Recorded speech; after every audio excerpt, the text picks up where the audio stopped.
हिंदवी स्वराज्याचे सरसंस्थापक छत्रपती शिवरायांना मानाचा मुजरा करतो. भारतीय राज्यघटनेचे शिल्पकार भारतरत्न डॉक्टर बाबासाहेब आंबेडकर यांना मानवंदना अर्पित करतो.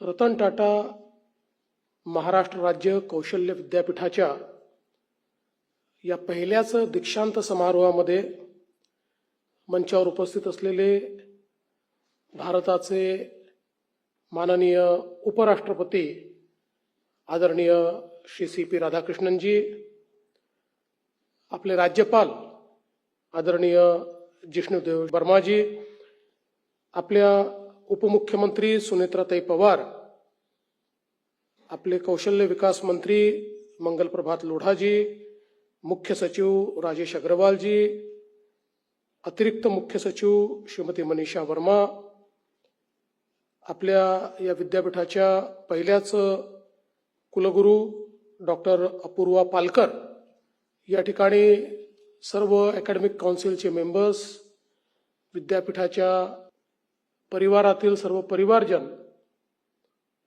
विशेषत्वाने ज्यांचा दीक्षांत समारोह होतोय असे सर्व स्नातक पदवीधर, त्यांचे सर्व परिवारजन आणि उपस्थित भगिनी आणि बंधूंनो, मला अतिशय आनंद आहे की रतन टाटा महाराष्ट्र कौशल्य विद्यापीठाच्या पहिल्या पदवीदान समारोहाला या ठिकाणी मी उपस्थित आहे.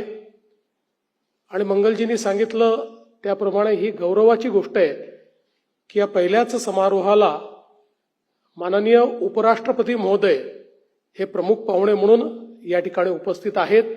यावरूनच या विद्यापीठाचं महत्त्व किती आहे हे आपण सगळे लक्षात घेऊ शकतो.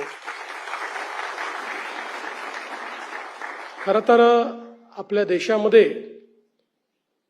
देशाचे प्रधानमंत्री माननीय नरेंद्र मोदीजी यांनी 2014 मध्येच कौशल्याचं महत्त्व ओळखलं आणि पहिल्यांदा देशामध्ये कौशल्य विकास विभाग अशा प्रकारचं एक नवीन मंत्रालय सुरू केलं आणि त्यातनं स्किल इंडिया अशा पद्धतीची एक मूव्हमेंट उभी केली. आणि त्याचसोबत महाराष्ट्र हे पहिलं राज्य होतं की ज्यांनी लगेच महाराष्ट्रामध्ये स्किल डेव्हलपमेंट डिपार्टमेंट सुरू केलं आणि स्किल इंडियाशी अलाइंड अशा पद्धतीचं कार्य आपण महाराष्ट्रामध्ये सुरू केलं. मुळातच माननीय प्रधानमंत्री मोदयांनी हे ओळखलं की आपली डेमोग्राफी जी अत्यंत युथफुल आहे आणि 2020 साली जगातला सर्वाधिक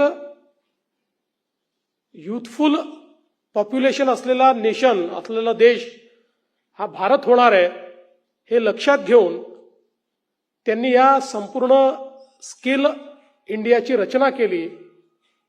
कारण त्यांना हे माहिती होतं की a demography with skill is demographic dividend, but demography and youthful demography without skill is a demographic disaster. आणि म्हणून अतिशय योग्य वेळी हे इंटरव्हेन्शन झालं आणि त्यातनं देशामध्ये कौशल्य विकासावर प्रचंड मोठा भर आपण दिला. आणि त्याचाच एक भाग म्हणून महाराष्ट्राने वेगवेगळ्या प्रकारचे इनिशिएटिव्ह घेतले आणि त्यात हे विद्यापीठ आपण तयार केलं. आणि मला अतिशय आनंद आहे की आपल्या कुलगुरूंच्या नेतृत्वामध्ये आणि सगळ्या अकॅडमिक काउन्सिल आणि सगळ्या आमच्या विद्यापीठ परिवाराच्या माध्यमातून अतिशय चांगल्या पद्धतीनं या विद्यापीठाने आपला कारभार चालवला आणि आज पहिला दीक्षांत समारोह होतोय. ही खरोखर मला असं वाटतं अतिशय आनंदाची गोष्ट आहे. मगाशी जसं कुलगुरूंनी सांगितलं की अनेक चांगले उपक्रम या ठिकाणी विद्यापीठाच्या माध्यमातून घेण्यात आले. वेगवेगळ्या प्रकारचे एक्झिबिशन्स असतील, हॅकॅथॉन्स असतील, वेगवेगळ्या प्रकारे कोलॅबरेशन्स असतील आणि विशेषतः एक महत्त्वाचा इनिशिएटिव्ह जो मायक्रोसॉफ्टच्या सोबत 10,000 महिलांना AI ट्रेनिंग देणं हा एक अतिशय महत्त्वाचा उपक्रम या विद्यापीठाने पार पाडला. आणि मला असं वाटतं की बदलत्या जगाचा महत्त्व लक्षात घेऊन त्यामध्ये तंत्रज्ञानासोबत AIचं महत्त्व लक्षात घेऊन पहिलं पाऊल हे या विद्यापीठाने टाकलं. त्याबद्दल खरं म्हणजे मी विद्यापीठाचं अतिशय मनापासून अभिनंदन देखील करतो. आणि आज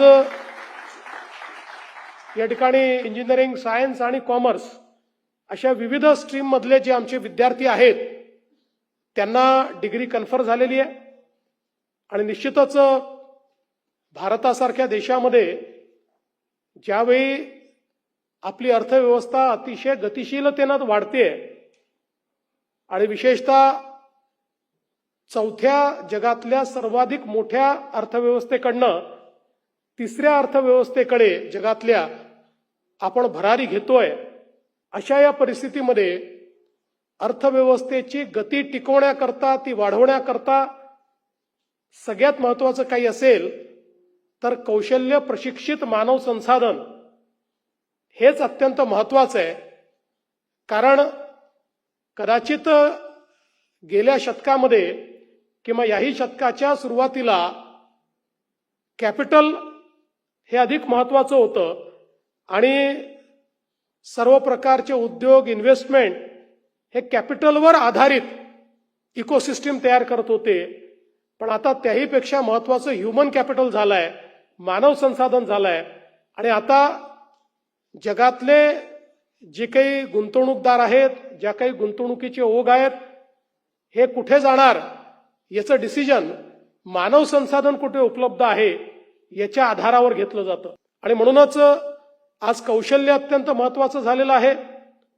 आणि ज्या ठिकाणी कौशल्य आहे, ज्या ठिकाणी चांगला ह्युमन रिसोर्स आहे, त्या ठिकाणी मोठ्या प्रमाणात गुंतवणूक येताना देखील आपल्याला पाहायला मिळते.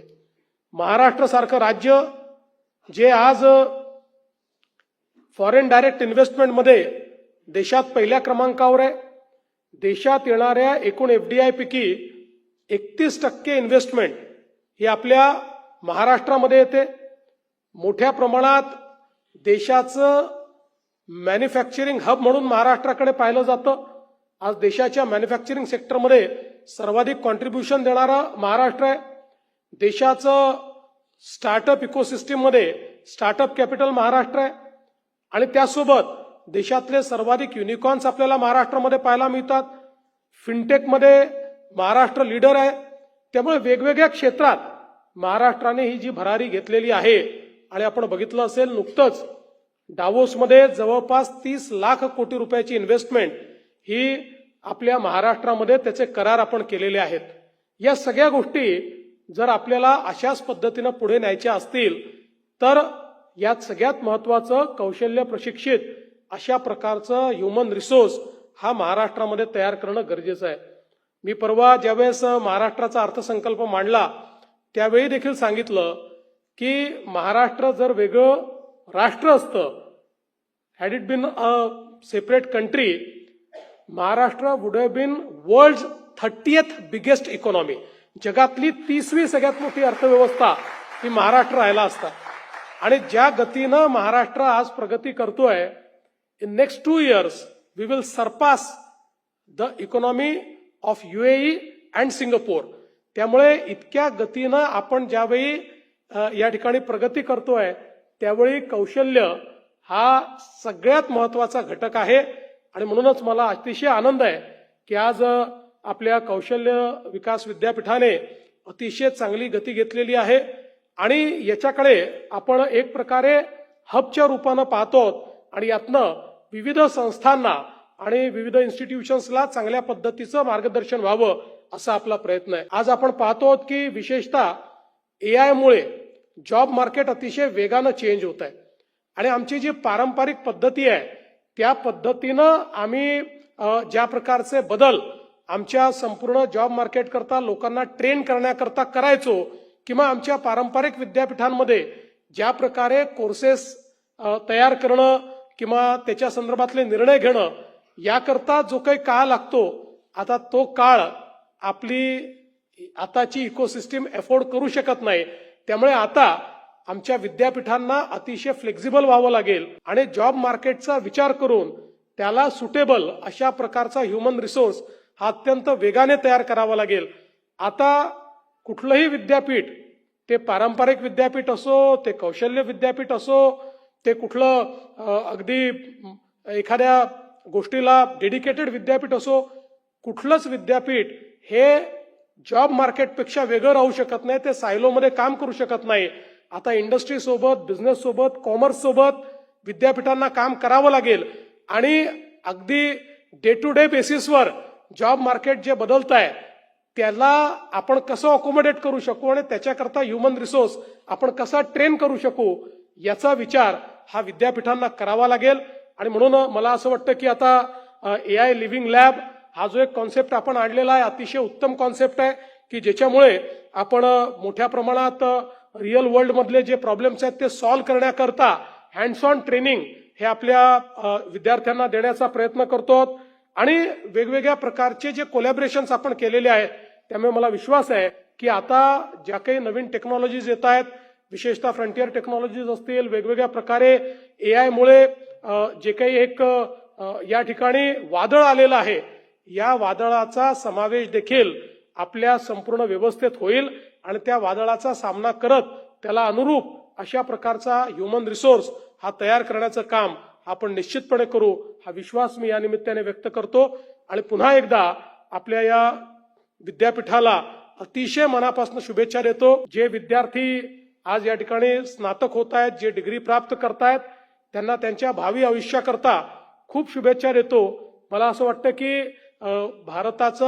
भारताची जी प्रगती आहे त्या प्रगतीमध्ये एक वाटेकरी होण्याची संधी आज आपल्याला सगळ्यांना मिळालेली आहे.